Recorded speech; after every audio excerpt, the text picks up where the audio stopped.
Hello, everyone, and welcome to another horrific review. Chris and I are back as we get groovy with the Ash vs. Evil Dead series.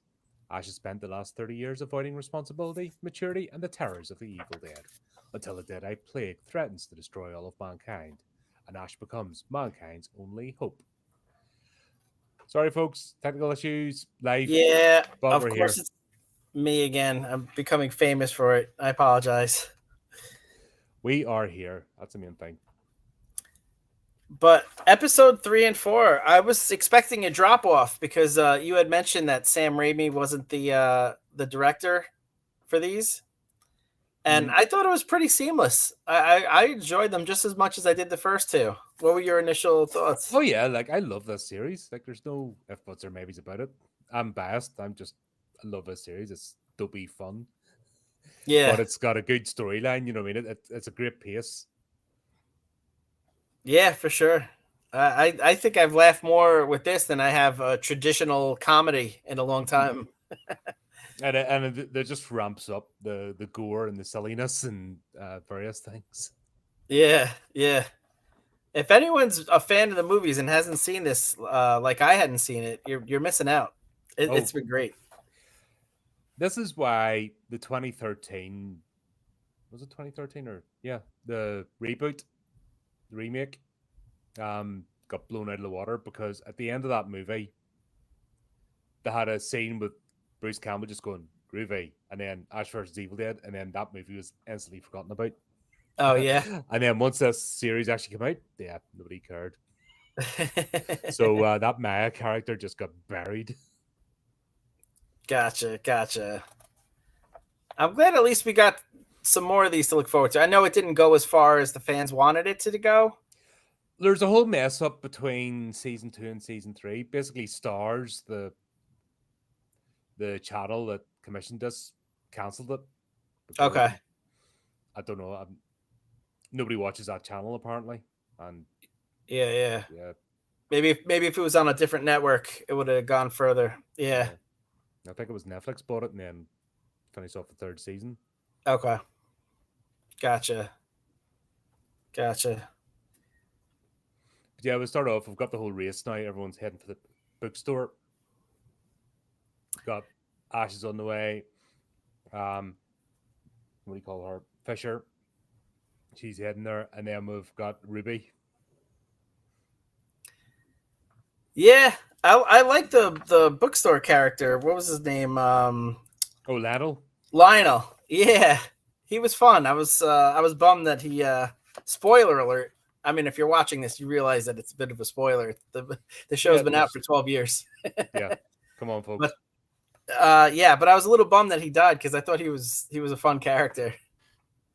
It could have been an addition, but at the same time, he served his purpose, and it doesn't detract from the show as it moves on. So Yeah, yeah.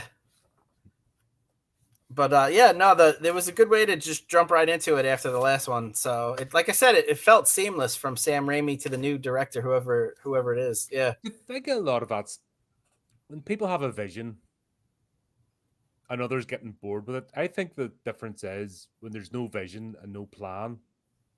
That's where TV shows and sequels not get really disjointed. right.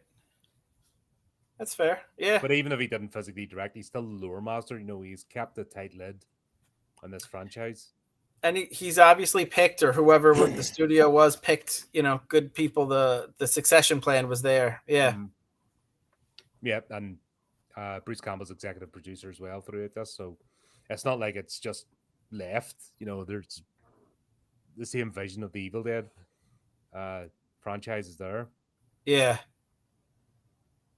But there are some like sci-fi shows that I've watched where all of a sudden an episode just looks completely different. Like the camera angles are different. Like you could tell like the director wanted to make like his mark. And I think it takes the right frame of mind for a director who's following Sam Raimi, not to say I want to put my own spin on it. Like I absolutely detest that. yeah, If you want to put your own spin, make your own fucking stuff. yeah, exactly, Do not be a parasite because these people are people like that are parasites. yeah, They take something that exists, because they are not talented enough to make it themselves. And then it's like, I'm going to make it mine. It's like, no, it wasn't yours. You're just do a faithful adaptation or don't bother. Right. It really winds me up. And it's just it just shows how petty and little those sort of directors are. Like, the minute that those words get uttered, I instantly know you're dealing with an absolute dipshit. Right. And I've no interest in them. And I despise them immediately. The minute they come off with anything remotely like that, I'm putting my own. That's it. The minute those words come out, I'm done. Like, instantly right off. Yeah. Absolutely. It's just weakness. No, I have to. I still have a soft spot for Lucy Lawless, and her character here, Ruby, is far superior than Zena ever was. She's fantastic. It's, to me, like, Bruce Campbell is so iconic and he has such great stage presence that it's hard for the scenes that don't involve him. I'm just kind of, as an audience member, I'm just kind of like, even though I try to fight back, because I want to be, I want the show to have more than one character. I want it to grow these ancillary characters, but I find myself normally just waiting, for them to get back to Ash. However, the one exception is Lucy Lawless as Ruby. When she's on the screen, I'm enjoying it almost as much. I'm like, this is great. I do want them to have some battle in some way at some point, and just she's fantastic. The only thing that I was hard to buy was that she's been trying to track Ash down for 30 years. And like, he doesn't seem like he's been doing, like he's been hiding. He's been in the same place. He hasn't changed his name or anything. Well, they're the same though, with the map that he's traveling through, and you see all the God, what's it? Not S-Marts, the other one. The store that he's working at. Yeah, he's been at the same store for 30 years. But he's moved to all different branches. Oh, okay. So you see that in the map. I can't even remember now what you call the store. Kmart.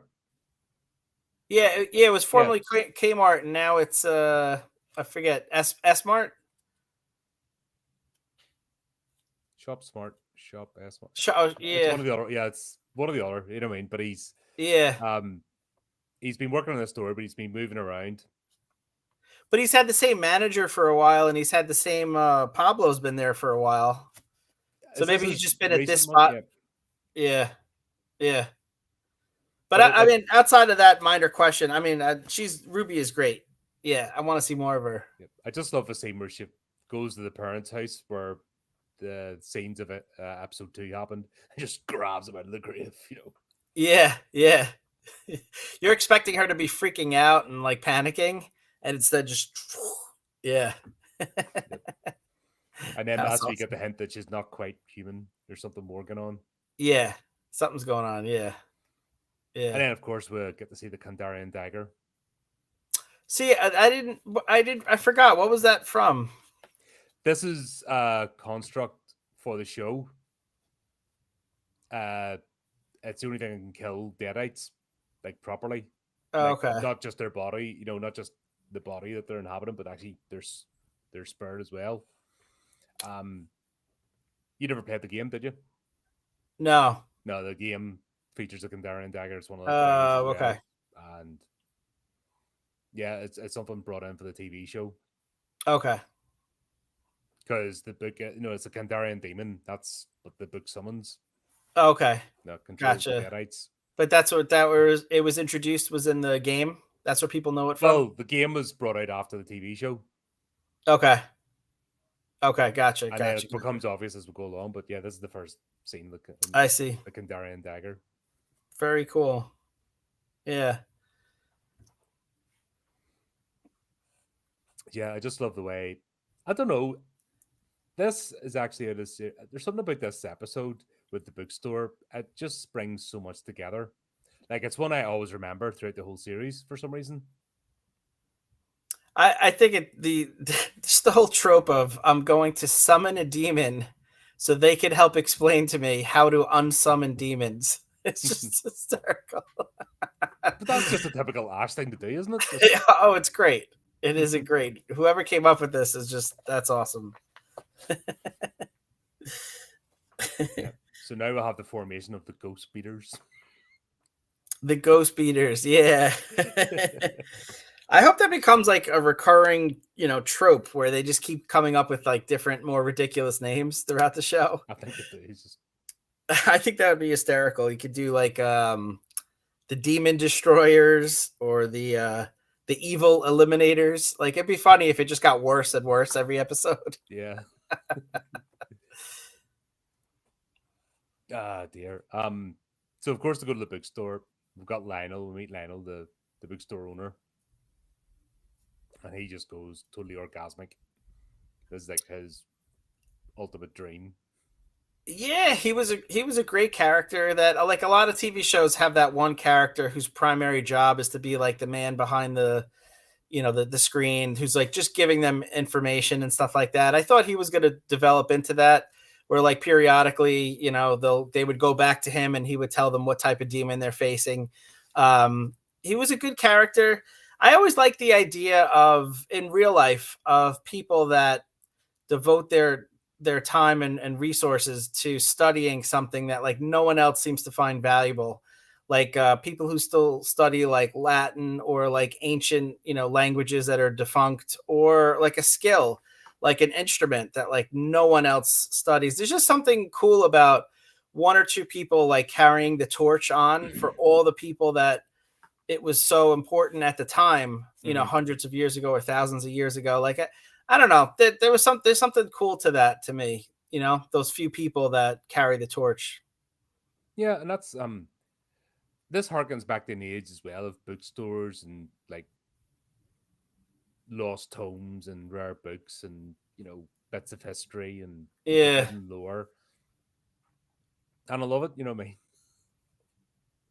yeah, Because everything now is there's something about digital where I love, what I mean, digital's useful, but things are too sanitized.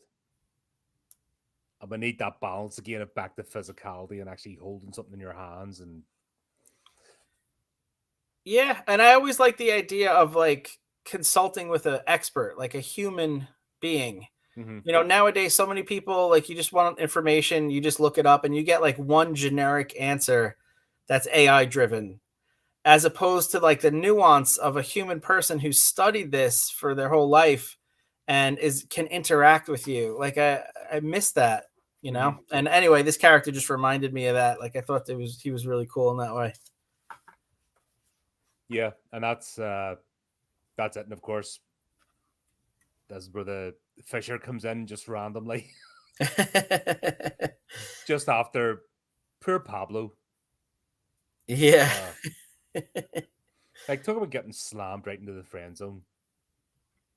Ugh, When the that object one. of your desires is like, you're like the little brother I never had. You're like, not quite where I was going.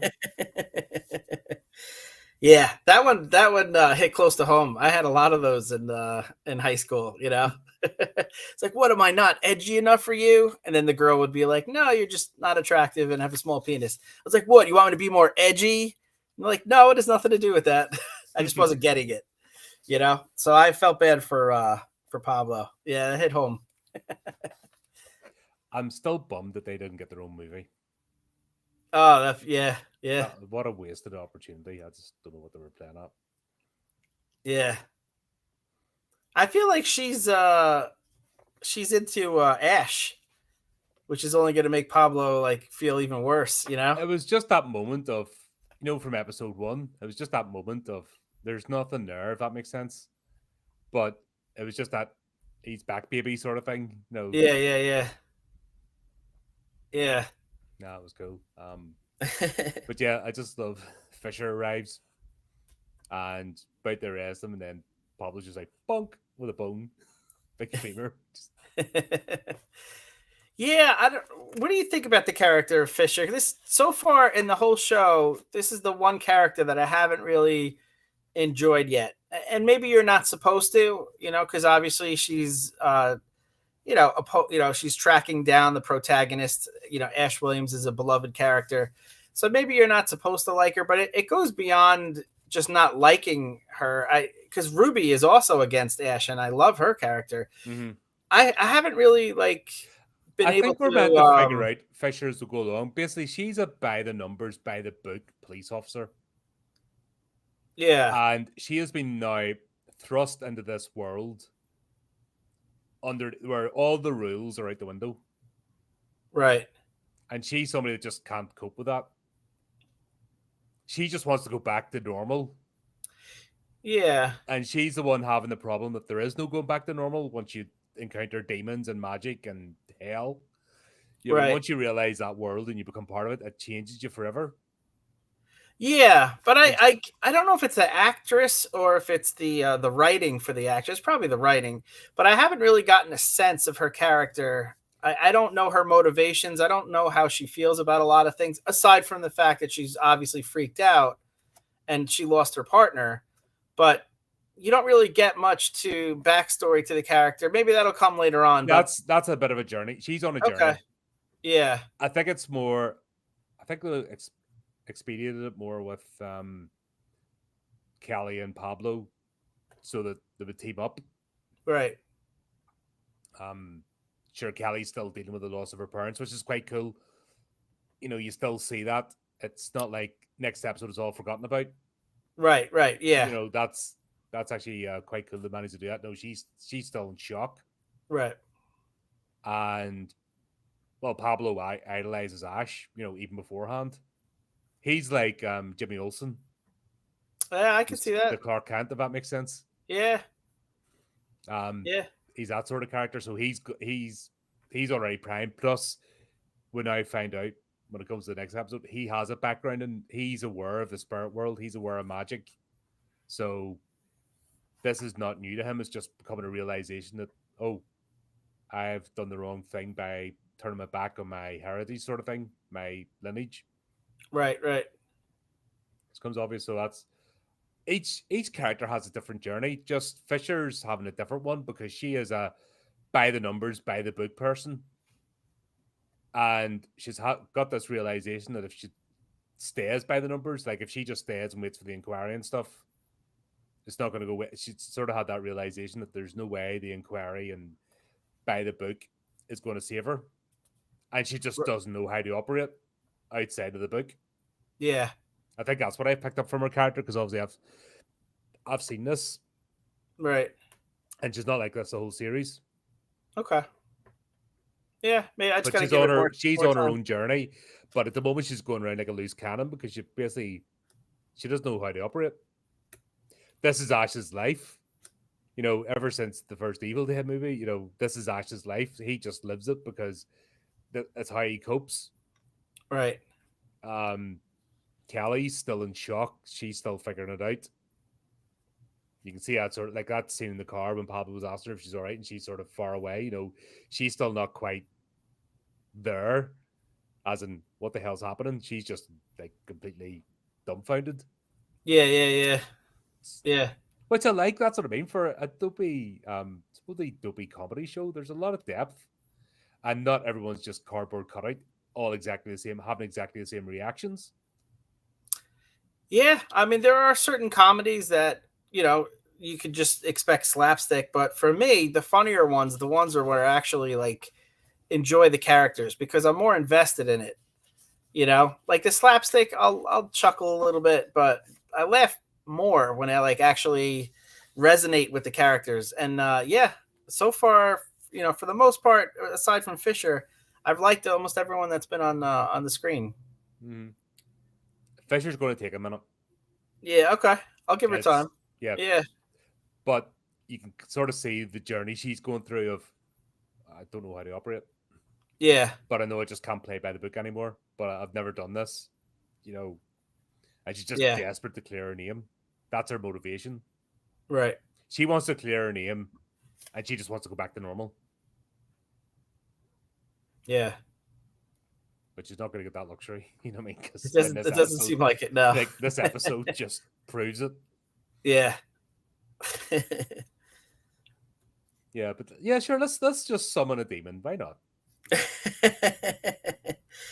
It's just... fun. Sorry, go ahead. It's all right. I was gonna say, like, whenever like they give you little bits of lore, like I'm all over it. Like, I was really invested when he was opening up the book and explaining stuff like that. And a show like this probably doesn't need a ton of explanation. I mean, let's face it, the initial premise of the show is that he opened up the Book of the Dead just to impress a chick. Yeah. So Well, it's baked off his tree, whatever he was taking. yeah. So I don't know if it was needed, but I personally love it. So when he was going through the book and explaining about the demons and stuff like that, I thought it was great. And yeah, I may end up watching that back a little bit to see if I could learn a little bit more about the dark ones. The dark ones that are busy in charge. Yeah, This but breaks a I thought that portal. was very cool that they put in the time into it. Yeah, That's it. yeah. And every time they open a book, it's always like these books look amazing. Like there's no, it's the little details. Once again, it's the intention of the show to entertain you and to get you invested. Yeah, And that always, if people don't care, it's obvious. Like I'm struggling through a show at the moment, and I regret starting it. And I thought I'd be forgiving and give it a chance, and been stiffed. How many episodes are in this first season? 8? I don't know. I hope there's not too many, because if not, I'm going to be demented. Yeah, yeah. Because usually, I will say, like I'm old school like you. Like I'm used to the days where you get like 26 episodes a season. You know, No, you don't so get that you anymore. were almost like forgiving when there was like 1 or 2 that was stinkers. But in this day and age where there's only 8 or 10 Yeah, in most cases, and then you have to wait like 2.5 years between seasons, you expect it to be a little bit more on point with the stories, you know. So I was bummed for you to hear that episode 3 of that one wasn't great. So I I saw feel the bad. rumblings with episode 2, and I thought, no, it can't be. No, they're not going to. Oh shit, they have right. Yeah, But this isn't that. yeah, This is why this is one of these shows. Like I have watched this about 4 or 5 times at least yeah. in its entirety. You know what I mean? This is one that is still a joy to go back to. Nice, nice. That shows it all when you can rewatch something. I can see it. I could definitely see rewatching this. Yeah. But I just love the way Lionel, he doesn't like maybe read the back, read the full thing before you start invoking stuff. Read for the reverse spell and put the bookmark in so you can go there Bookmark. quickly. That would have been a good idea. Yeah, bit of beef. No, because it's put a bit of beef jerky in. You know, that's a bookmark. Beef jerky. Yeah, that'd be appropriate. But yeah, I just love the. Well, I thought you were picking one of the wimpy ones. I love the way the show handled it though, because like with a lot of shows, they would have made it like too silly, or worse, they wouldn't have acknowledged how bad an idea this is. Mm-hmm. But I thought this show, like, they had the right balance where like they leaned into it. Like the characters were self-aware that this was a terrible idea, and they made fun of that, but still did it. So Yeah, I thought it was great. And the demon itself, for a TV show that is not going to have like a huge budget, this is not like a network TV, show. I thought the demon looked great. I thought it was very cool. and the fact that it wasn't just using because it's a demon of the mind and preys on your thoughts. The fact that it was slightly ethereal and not quite phasing in reality, like it was amazing. Yeah, I thought it was great. Yeah. Yeah. But then obviously things start going wrong as always. Why did they kick the horsey? What did the horsey do? Oh, the little horsey demon. the horsey just came alive and went, oh. I wasn't even doing anything aggressive. I was stunned. I mean, you see if I get up, doof. Well, Pablo kicks it. to be fair, oftentimes the cute little ones are the most dangerous ones, as we all remember from Monty Python with the rabbit. Yeah. That's the holy hand grenade. It starts cute, but you do have to kick it while it's down. Oh, there's Fleon. Hey, Matt. Welcome. Hey, Welcome. Fleet. What's up? Yeah. Yeah, things just go ratchet. And then obviously Kelly's keeping an eye on Fisher while she comes to, and yeah, because Kelly, like I said, Kelly's just still in shock. She's still processing all this. Yeah. So her character's not fully on board with the complete madness. Which makes sense. She lost her mom, and then her mom came back, and then her mom was undead, and then she lost her dad and her mom again. So in the space of like 2 days, her world's just been turned upside down, and now she knows that there's demons and hell, and like the world isn't what you think it is. Yeah, and now she's on the lam, as anyone says. Does anyone still say that anymore? Don't think so. Just they're running from the police. They're on the lam. All my references are from the 1920s. Yeah. So she's had a tough time, Kelly. Yeah. Yeah. But she's a bit further along than Fisher. Yeah. Fisher thinks if she just clears her name, then she goes back to normal. None less happened. Right. And this is sort of Fisher starting to realize, oh shit, just slowly. But yeah, Kelly lets her go because if you think about it, like if you're not part of this life, like Ash understands the world within the world, and that's why he operates the way he does. Right. Lionel's just a typical academic, doesn't think of the ramifications. He just wants to, let's open the book, see what happens. Yeah. I mean that circle is foolproof. How could you go wrong? Yeah, because making things out of powder, just leaving it there. Nothing's going to go wrong. No dust. Colin, you can't just erase chalk. Chalk is eternal. What do you think? You just erase it? I just love the way they did it with the, Ash turns around, the foot just goes. Shh. Yeah. Because it had to be Ash that did it. Oh yeah. I was almost disappointed that it was like a newspaper or something that fell on it. Like I wanted it to just be random. We're just. No, it was Ash. his foot. What's that? It was his foot. It was his foot, but didn't something no, Fisher came in and surprised him, and he turned around and his foot just slid through the. Oh, I thought like a newspaper or something. No. The newspapers were blowing about, but the magic was keeping it out. But it was Ash's foot that just went. Oh, that is better. That is better then. Because Fisher bounced in. Right. Okay, that is better. Yeah, I like that he's the cause of it then. And then just all hell breaks loose. Yeah. I love the way that like the Scarper the dream checking Lionel to see if he's all right. Like the song go down, but didn't see him actually dead. Yeah, I mean, definitely those were some sharp, glass, shards of glass, but yeah, you should give it a look-see before you head out. All the way in, though. You know what I mean? It's like a bomb going off or something. You know what I mean? Get blasted face. Yeah. Guts, but it doesn't mean you're dead. But they didn't even check. Yeah, they didn't even check. Yeah. And like I said, I feel like early on in a TV show, I like when the world building aspect, because you want there to be a lot of characters. This way, it has more resonance if they die later on. Mm-hmm.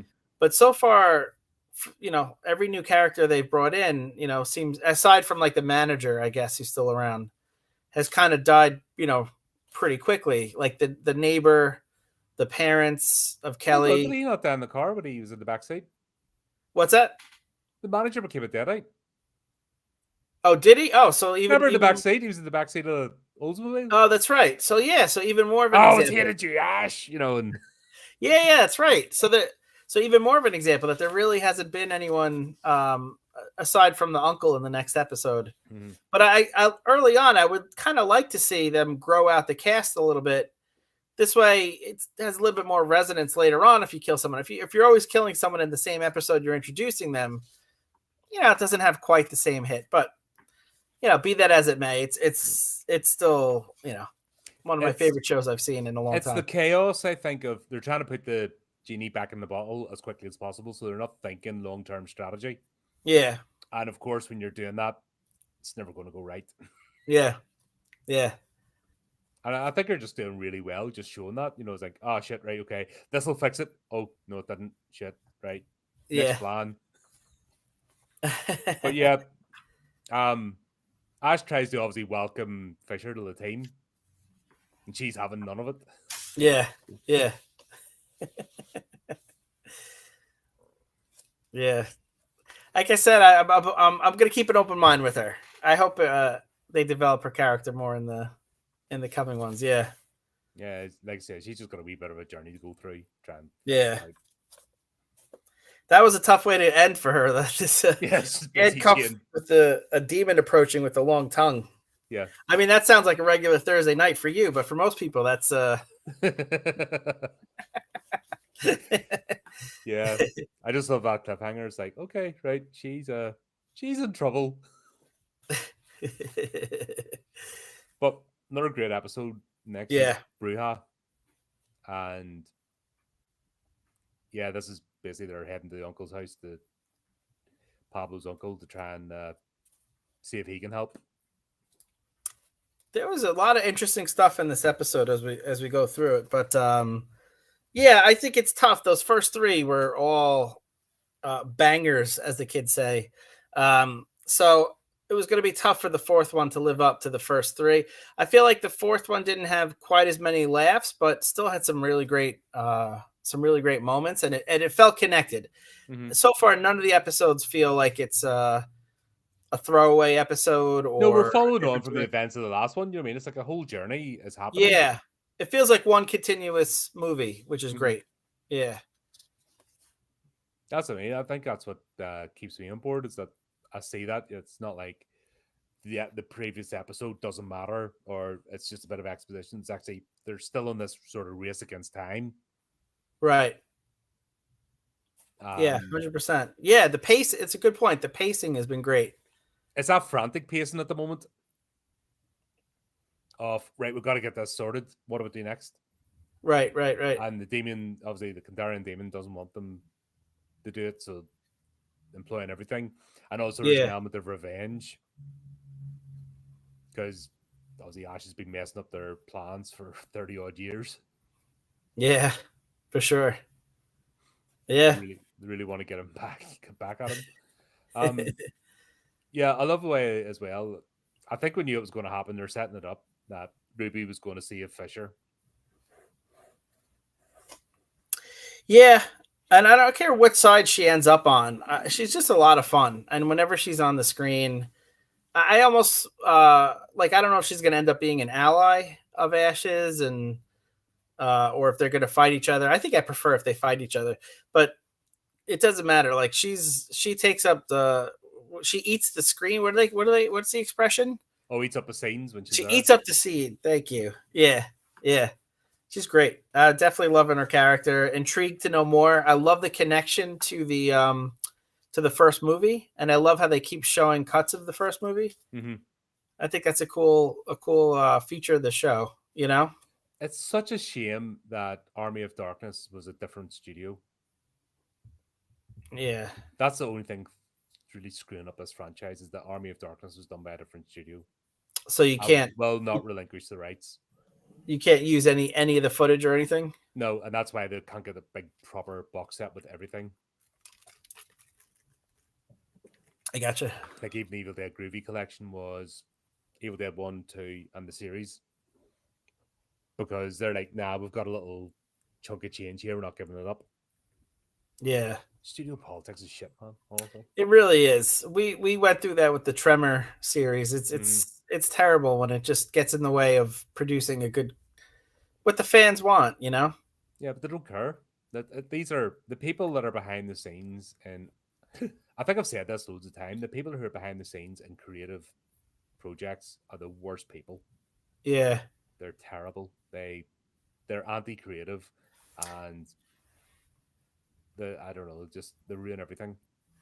I just feel like there's so many other industries. If you're just in it for profit, for maximizing profit, there's better industries for that. You know, for finances, whatever. You know, like don't go in the movie business if you're going to like screw over the fans and be out to make every last penny as opposed to doing what's right. You know, but it's the fact that they don't have it's the micromanaging I think gets me. And evolved. Like I was having a chat last night with Chris Ambrose, and he's talking about if you're trying to get distributed through a studio, all of a sudden you've got all these hoops to jump through, and you might have created something, busted your nuts doing it, and then all of a sudden they want this tweak, that tweak, because they've punched something into a spreadsheet that's given back a formula and that doesn't fit that formula. It's shit. It really is. Which you would think they would want things that doesn't fit the formula, because otherwise it's white noise. You need something that stands out. They pump it out, they pump it out, they pump it out. Yeah. They're happy with white noise. What's their answer? Mainstream media is dead. Basically, nobody watches TV, nobody cares. So what's their answer? Maybe we should get better. No, I know. Let's buy into YouTube and push all the YouTubers out. Right. That's their answer. You know what I mean? That's the sort of dickheads that they are. Yeah, it's true. Let's flood all the alternative media platforms with our shit, so that people think there's no choice. There's no self-reflection, or let's make a better product. That's not the way it works. Yeah. That's what I mean. The worst people are involved in entertainment. It's strange. It's so very, very strange. I'm starting to see that. Yeah. But there's always that pushback as well. You know what I mean? It's that's why there's not too many Sam Raimi's and Bruce Campbell's about. That's why they become unique and beloved, because these are people with strength of character that can sort of push back enough to make things, I guess, because this would not be made today. Yeah. And when you see some of the later episodes, like the one in the hospital, oh my god, you're gonna love that. That'll not be made today. Okay. I think there's less than 12 directors that I could not know a thing about the movie, not see the any information, just watch the movie, and within 10 minutes know who the director is. Obviously Quentin Tarantino, Sam Raimi. There's Spielberg. You know a Spielberg movie if you see it. Yeah. There's probably less than 12. I just think there's something awesome about that. Another one, Dunkirk and Tenet. Christopher. Oh, Nolan. Yeah. Nolan. Yeah, he's another one. Yeah. Peter Jackson. God's sakes. Peter Jackson's a great one, but even though we're naming some, I feel like it's going to stop, because I feel like there's less than 10 to 12. So I think that's what makes Raimi. He's on it. You know, I don't know how many years he's got left in him, but yeah, you can tell a Clint Eastwood movie. Yeah, but in general, it's. I think it's a rare trait. So I think your point is right. Sam Raimi is definitely special, and it's a joy to watch something that, even though these 2 episodes weren't directed by him, they still kept that same flair from the first 2, and obviously it's all an homage to the movies. Mm-hmm. And I'm just really enjoying it. Yeah, but it's not relying too much on the movies. This is they're definitely creating their own lore. It's not repetitive. Yeah. It's not member berries. It's not let's do this, let's do that. It's actually, we're moving forward with the story, which pushing it forward. Yeah, 100%. But yeah, Ruby comes in here and saves Fisher. Yeah. And once again, when we meet the Deadite that's inhabited Lionel, there's a bit of a, I know who you are, head straight off. Whoops, no, we're not talking about that. So yeah. So I know but I'm guessing it's obviously it's connected to the first movie, because they even reference that her family owned that house from the original movie, and yeah, I guess I don't want to speculate and sound like a fool. No, I'm not spoiling. I'd rather you guys figure out that I'm a fool from the rest of what I say, but I'm interested to learn what happens. Yeah. So once again, we know that Ruby is not what she seems. Yes. And got her own agenda. That I could see. Yeah. And then she's the one. Do you know, there's a whole thing of how, do you know how certain people resonate with you and some people just rub you up the wrong way? Yes. So with the likes of Fisher, Ash just rubs her up the wrong way. That's why she's not receptive. Right. But obviously Ruby coming in and explaining things, all of a sudden she's like, really? It's all about how people approach you, isn't it? Yeah. Mannerisms. Sometimes it can't be helped. Sometimes you have to think about what you say, but sometimes it's just personality clashes. It happens. Yeah. That's a good point. Yeah, I didn't think of that, but yeah, absolutely, that makes sense. So now we see Fisher teaming up with Ruby, and I just love the way she just casually brings out Ash's old hand. Yeah, that was a great tie-in. I love when they could bring back parts of the movie, and to me, the hand was one of the best aspects of the entire movie franchise. Like it just, there's certain moments that stick out, and you could remember those scenes clear as if you just watched the movie yesterday. And that's one of them. So the fact that the hand is now going to be involved is great. My favorite meme of all time is when they go through all the different franchises. Oh, my hand got cut off. Oh, my hand got cut off. Oh, my hand got cut off. And then they finish the bottom's Ash going, chainsaws are L6 bitches. Have you ever seen that one? I haven't, but that's great. God, I'll have to find that one. That's brilliant. That's awesome. All different lesser franchises with whiny bitches going, yeah, I got my hand cut off. And Ash just, yeah, whatever. I've been dealing with that for 30 years. Grow up. Yeah, that's great. But we're realizing that Kelly may have brought something with her. Yeah, did I miss something? Like, when did the demon actually go inside her brain? Did they show it, or was it just alluded to off screen? It was sort of alluded to.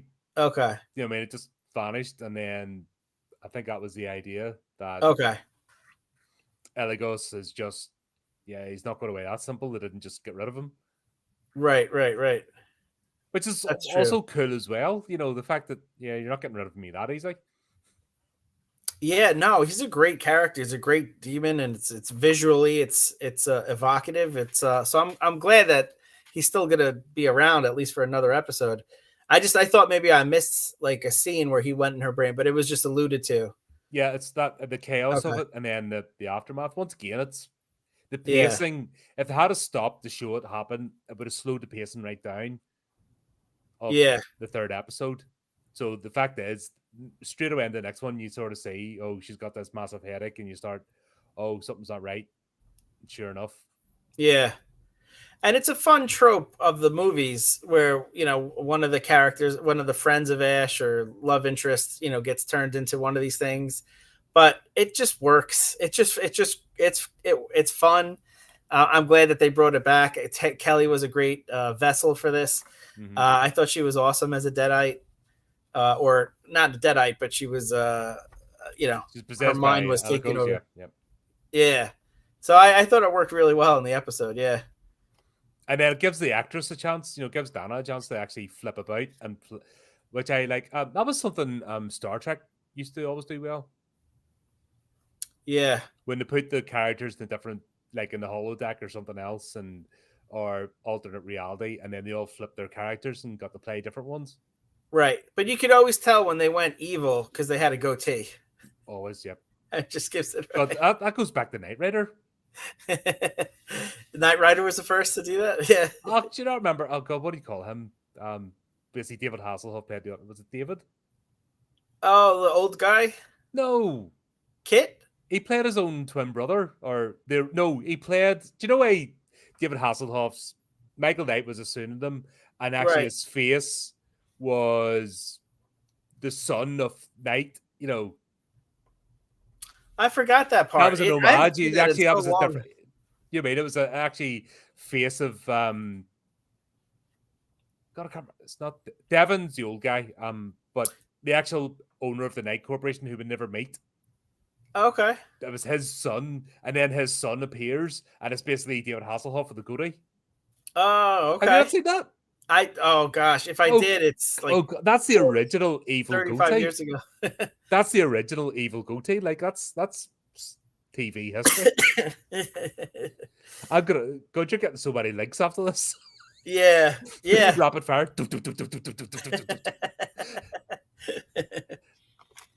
Yeah, he drove the truck Goliath. He's made out of the same material as Kit and had rocket launchers. Huh. Yeah. Yes, I was a sad childhood. Sorry. I'm such an 80s child. It really was the best decade, though. Yeah. Go to mushing about that last night. That was half the interview. Was us just mushing about the 80s, going, "Oh, do you remember video stores? Oh, do you remember this? Ah, I watched They Live last night with oh, my good, good." wife and a buddy of mine. Yeah, it's just such cheesy goodness. The character reminded me of Ash, Mm. just so over the top. Just like you're real ugly, when he first sees like a woman who's a alien or whatever. It's like putting lipstick on a pig. I'm here to chew bubblegum and kick ass. Oh And yeah, yeah, all yeah, out of bubblegum. yeah, yeah. It's the, so the the great. dubby fight scene. I know we're going off it. Oh yes, are we getting off on a tangent? Hey, where's the tangent alarm? Yeah, whoop whoop whoop whoop. The fight scene in the alleyway when he's trying My to get his mate to put on my his friend was, sunglasses. and I was joking with that because I hadn't seen the movie since I was a kid, and I forgot about it. But my friend said, "Get your timer ready," and I was like, "What are you talking about?" And he hits timer, and then like 27 minutes later, when the fight's over, he's like, "See what I mean?" Brilliant. Oh, it's great. They just don't make them like that anymore. But Yeah. so we've got the Kandarian demon anyway, chasing Ashnap before they get the Brujas, because obviously it's protected, not going to get in. I just love the fact, like, Nitrous in a snowmobile towing a trailer. Yeah. Yeah, why not? I like the fact that Ash knows the name of the gas cloud creature. I thought that was kind of fun because it's like he's like all of the Ghostbusters rolled into one. He's Egon, he's Ray Stantz. Like the fact that he comes off as like this idiot who doesn't know anything, but he rattled off the name of it. He knew exactly how to deal with it. Like that's a very underdeveloped element, is that he actually knows his shit when he's dealing with these He's in guys. denial. He's hiding. His whole persona is a coping mechanism. Yeah. And you'll find out why later on. Okay. What happened? We get to see the ramifications of what happened after the cabin. Okay. I'm here for it. I'll leave that there because that's this is what makes this so clever. Is that this season or is that future seasons? Season 2. Okay. All right. I'm here for it. Yeah. But yeah, I just love the fact that Nitrous knew Bill, why not? And I think the only way Ilagos got in is because he was inside Kelly. Right. Like, technically should have been ejected, but I think being inside Kelly helped them sort of travel in like a Trojan horse sort of thing. Right, because they had those wards up Yep. at the entry point. Yeah. Yep. That's what I was thinking too. That she was part. She brought him in. Yeah. Yeah. So that was cool. And then we're sort of flipping back to Fisher with Ruby, and the fact that she hasn't twigged on that there's something off about Ruby, and the familiarity with the Deadite, and that she just casually has Ash's hand and stuff, and like that's what I mean about her being a by the book. She's not a great detective, right? She's a job's worth. She's a small county doing minimum stuff. Like, she's never dealt with anything serious in her life. This is her whole world being shook. Yeah, you might be right. I have to look at it that way. But when I was watching it initially, I was like, this is part of the reason why I'm not jiving with her character yet, is that I can't figure out, is she not smart? Is she like, she doesn't get that there's more to Ruby at all. She doesn't seem suspicious at all. And she's supposed to be a detective, so. But where is she a detective? She's a detective in a small town. All right, that's true. You know what I mean? Yeah. And she's probably never dealt with anything, because obviously police forces need to have a CAD department. Don't know what he's called over there, but just the rank and hierarchy. But has she really done anything invested in any sort of serious crime in her life? That's a fair point. Most of her cases are who stole the can of tuna. Yeah. You know what I mean? That's it. No, she's never dealt with anything serious in her life, and all of a sudden now the gates of hell have opened. and Yeah. these deadites exist, and there's all sorts of like you can just see her wee brain, the wee fuse just going pop. Yeah. Yeah. That's a fair point. Yeah. I have to contextualize that next episode I watch her. Yeah. Here's the thing, this is a personal thing. Obviously we meet the Bruja. How can somebody wear all those rings? How can people do bling? That is not me. It's the same, that bohemian look and stuff that people have and all like dripping and stuff. That would drive me mental.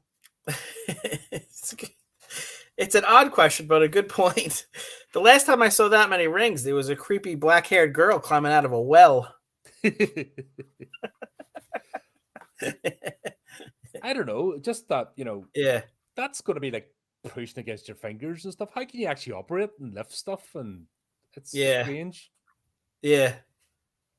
Yeah, that's a good question. I didn't think of that. I'm a minimalistic sort of person. That's right. I do fashion stuff. I just don't get it. Right. It just seems like a hassle. Yeah, I'm with you. Yeah. I got two shoes. I got my sneakers and my other pair of sneakers that are black in case I have to pretend that I'm at something formal. Yeah. But of course, now that he's there, Pablo's apologizing for abandoning his uncle in the path. Fate's brought him back. So there's a bit of a redemption arc for Pablo, establishing his roots, so to speak. Right. I like the fact that they explain why he's not freaking out as much as Kelly is, because he does at least have that background with his uncle a little bit. And well, also, when you see his uncle's place and you see, if you've grown up with that, with the occult, yeah, you're not going to be surprised, are you? Right. So I thought that was a cool idea for his character background. Yeah, I liked it. That's what I made these two. The actors Ray and Dana are great, and when you see them talk, they love doing this show. You could see that from them. They genuinely love doing it, and their characters were great, and there's a good passing of the torch. Segment. I just don't know why they didn't get a movie. Yeah, especially with Sam Raimi still being involved in it. It's just, especially when they made an Evil Dead movie that had none of the characters in it, right? No, and they did a rehash of 2013. They did another, let's have another female Ash with a chainsaw, which is annoying because when you make get that to see, Kelly. Yeah, but no, once again, they don't need, when you see Kelly's character progress, and you see Pablo's character progress, they don't need to do the chainsaw hands. Like, that's a cheap gimmick. Right. And this gives me sort of back to Tremors. Why did they do those shitty movies when they had an entire TV show with beloved characters that could have just used? This is giving me those sort of vibes. So I'm thinking dickhead in the studio. Yeah. I punch numbers into the machine, and the machine says we need female Ash with a chainsaw hand because survey says that that's the fucking idiots that make this. There are a lot of similarities. It's hard to ignore them between Tremors and. That's why I couldn't. I watched Evil Dead Rise, and I sort of initially enjoyed it, and then towards the end, I was getting like, "Oh fuck, we're not doing this again." Yeah, it's hard to get excited when, once again, when you see this show and you see the potential that got wasted. Absolutely. Yeah. But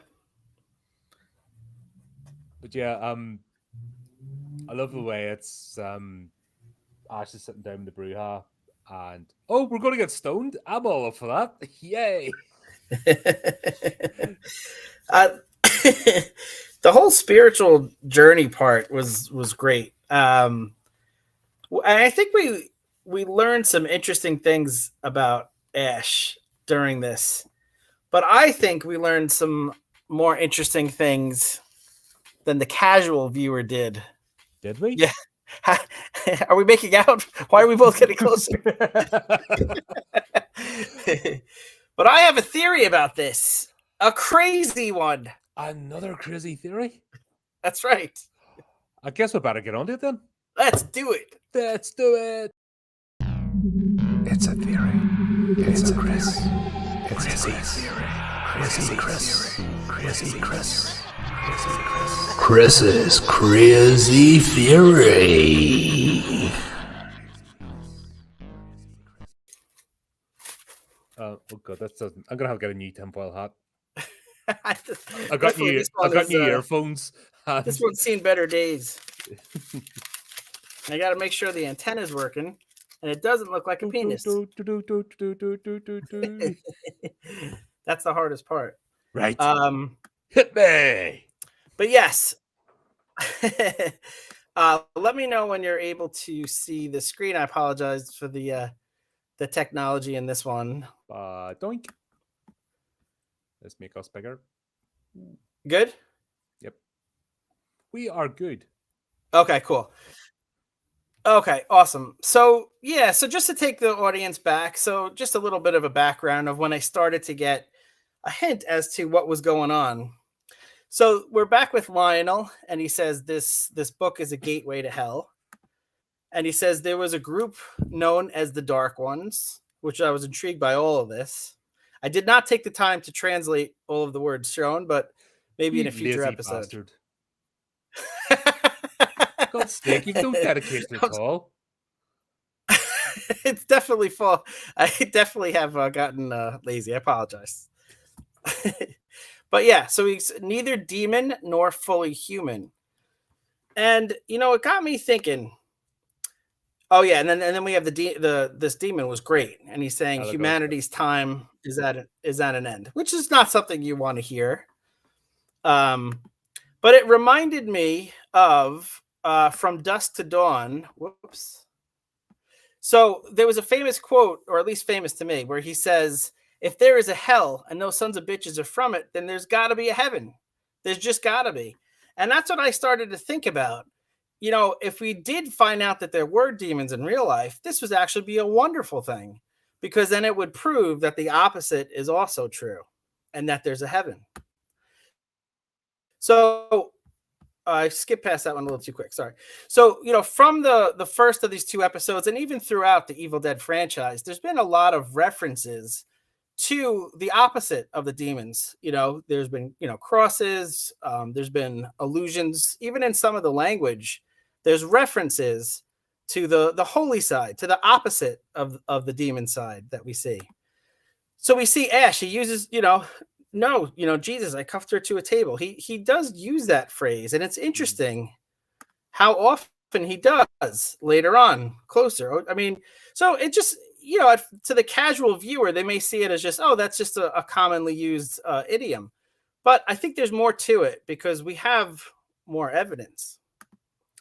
So he says that's a spirit. Another phrase, related to the supernatural, to the holy scene in that car aspect. Is hilarious. Just the wordplay. Let me go back to that. Yeah, it is. You're right. I love even the look that Kelly's giving him at this moment. But there's definitely something to this. There's more going on than just the hell side.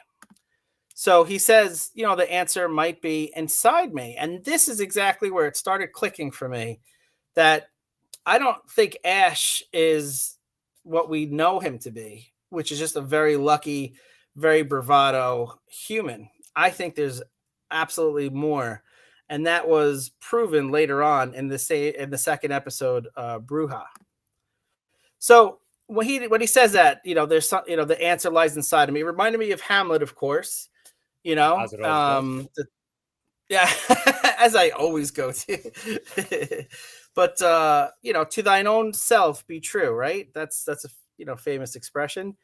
And I think that Ash doesn't know his true self, but I do, because I'm the man. I don't know. Why do I know? Had some of the mushrooms as well. I also have had some mushrooms today. I should clarify that. But it was in my mushroom barley soup, so I think everything's okay. But yeah, so even when the uncle looks at him, he says, the flame is dim, but it flickers. There's something inside of him. There's a light inside of him that Ash is not aware of, I think. But certain people that are spiritually aware are, they do know. So he says, because you have no idea what power you truly possess. Again, more clues that there's more to Ash than what meets the eye. Transformers reference. So this is the part where he starts laughing. He takes the spirit. What is it? The Alhaska. What is it? He takes the substance where he goes into the spirit world. Mm-hmm. Yeah, that's the and yeah, and look what image comes up among others. Charlie's Angels comes up. This is one of the images when he's going into the spirit world, when he's hallucinating. Interesting. Charlie's Angels. We move on. His vision of himself is emerging from the dead, reborn. More images that help clue us in. So, the uncle tells him as he's inside, exist inside yourself. The kingdom of heaven is within. So we got angels. The kingdom of heaven was within. There's power inside of you. There's a light inside of you. So the book of Enoch, as we all know and have read, talks about, and this is a historically important ancient Jewish religious text, as you and I both know, ascribed by the tradition to the patriarch Enoch and the father of Methuselah. I mean, who doesn't know about Methuselah? But basically, it talks about fallen angels. And I think this is Ash Williams. There's another, Joseph Lumpkin has a great book on this, Fallen Angels, The Watchers and Origins of Evil. And I think he's unaware. So this is high-level investigative reporting. And I could see that the audience demands proof. And I have proof for you. You just can't go all ecclesiastical on us and just... I go half-cocked saying whatever I want to say without proof. So he says, we're going to rid the earth of evil. A very angel-like thing to say. And then later on, well, this is just something I thought about. What is the name Ash? It's referencing ashes. Ashes are the remnants of a flame that are going into the air, right? I think there's a reason that his character is named Ash, because it's, emerging from the fallen fire. So it's not just short for Ashley then, actually. Look at this image. No. It's not short for Ashley. No. There wouldn't be, I think, something like that. No. No, you need a second crazy hat if you're going to talk nonsense like that. No, it's clearly referencing that he is emerging from the fire. The kingdom of heaven is within. Look at this image. This is literally Jacksonville inside his own brain. This is not me. This is not AI. This is from the TV show. This is the image the director chose to show. Dude, if you're going to say the kingdom of heaven is Jacksonville, you're getting kicked off this channel. I'm just warning you now. So if you need to do a few notes or change this immediately, go for it. Well, find me a Bible where it says the kingdom of heaven is not Jacksonville. I bet you can't. But the point is that I think Ash Williams, unbeknownst to him, is a fallen angel. He is unaware of his magnificence, of his former life as an angel. Something happened. Maybe he was too brash. He was sent down to earth to learn a lesson. But this is why he's not lucky. He hasn't survived 30 years of demon attacks because he's lucky. He is immortal. He is a fallen angel. And I defy you to disagree. Please don't disagree. I need friends. I love the way he's holding the chainsaw like a shotgun. Is that some AI goodness, sir? That's right. But that is my theory, good sir. Brilliant. There you go, folks. It's a theory. It's a Chris. It's a theory. Chris's crazy theory. I need you to foil hat now. That one has lasted me ages. They just don't make crazy hats like they used to. Don't. This is me upgrading. That's the problem. You upgrade, you have to change stuff. What do you think, Flea? Flea is my. I can always tell if it's a good theory or not by Flea. Totally bonkers. There you go. All right, that's fair. That works. Actually, you can see that in the first episode. The la la la la.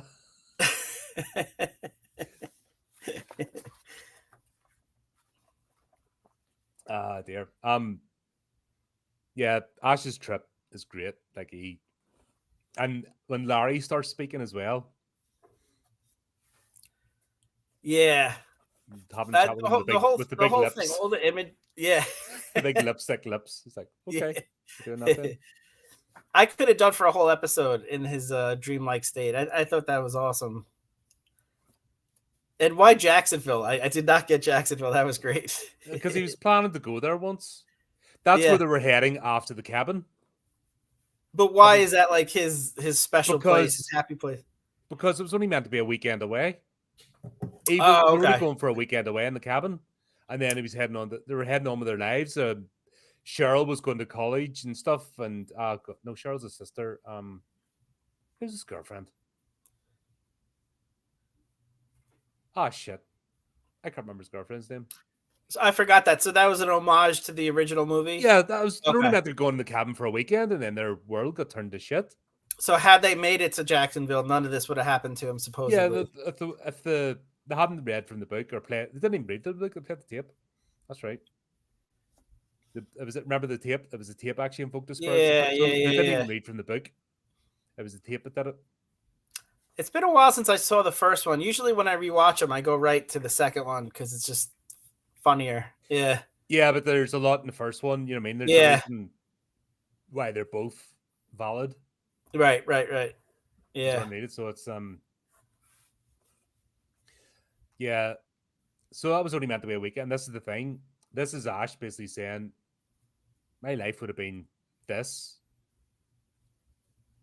I was just normal, I was going places, and then this happened, and just everything changed, and he couldn't live a normal life from it. Gotcha. Makes sense. Because of the friggin' studios, don't forget he's also time traveled and come back and stuff. You know what I mean? Yeah. Like he's been through the ringer. Yeah. Yeah.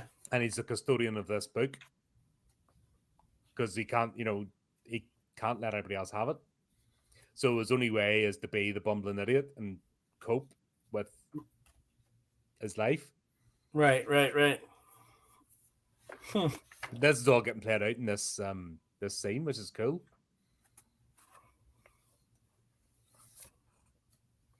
But yeah, the other plot obviously is Elagos taking over Kelly,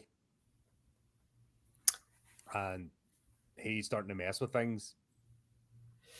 Yeah, it was a really fun dynamic where you have possessed Kelly and tripping Ash, who's not aware of what he's doing. Like that was an interesting, battle between the two of them. Mm-hmm.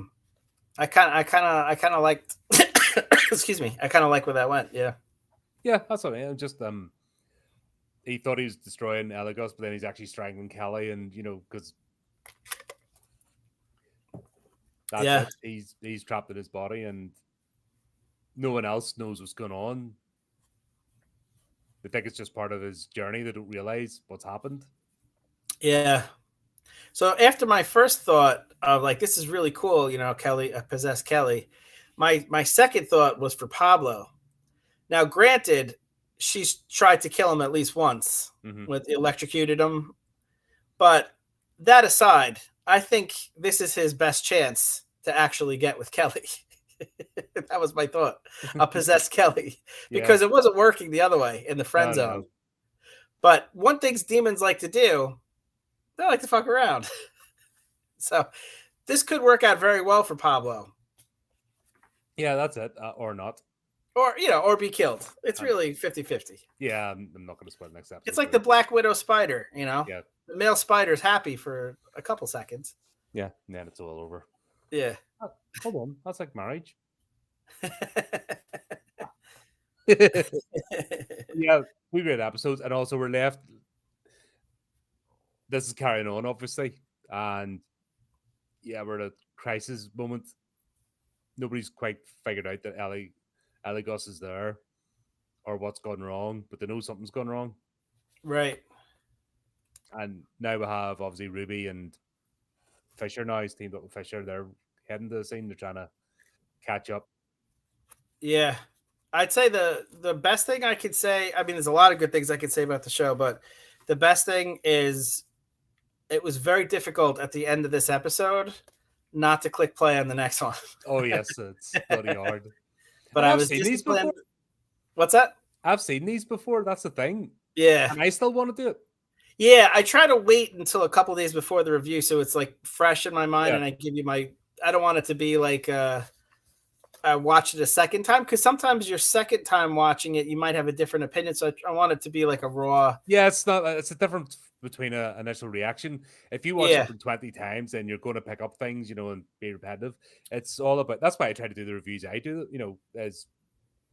As and when, basically, even the pre-recorded ones, I watch the thing first, and then I do my initial reactions because that's it. Don't even Yeah. give it a chance, because that's the same as coming out of cinema. You go and watch something in the cinema, you come out and you're talking about it. That's the sort of talk that we're trying to have. Right. Yeah, but I do like in this case that you have a different perspective, having seen it a while ago and now re-seen it than I do. So I think like they're both beneficial, to someone watching the review. Hopefully. Okay, honestly, this is such a great show. Yeah, I'm having fun with Such a this. great show. It's so rewatchable. That's the fun thing about it. Yeah, And even doing it at this pace, only Yeah. 3 episodes and getting it a bit more in depth, it's still fun. And I'm so happy that we're doing it. I appreciate you asking me to do this with you, because if I had watched it by myself, I would enjoy it because it's a great show. But this format is adds so much extra, And now you've enjoyment got to the it. anticipation, because we're not going back to Ash next. We're going back to Wishmaster. That's right. Wishmaster 3. It's even more That's cheesy. That's right. Even more bonkers fun. Yeah. Nah, that's it. I think we need to cheering up after. I think we're still both shell shocked after the Sharknado series. I think we need some pick me ups to get that sour taste out of our mouths. Yeah. These are 3 good choices between Ash, Wishmaster, and Critters. Critters, yeah. Yeah, Easy fun. it's all been fun. Yeah. But there you go. We will be back. Thanks as always, mate. Great to have you on board and somebody to chat to you about these things. And thanks for everybody for turning up in the chat. Appreciate you, Flea. Yeah, sounds good. I just need to say until next time, keep update with the channel, do the type of things, and remember to keep it creepy, keep it horrific.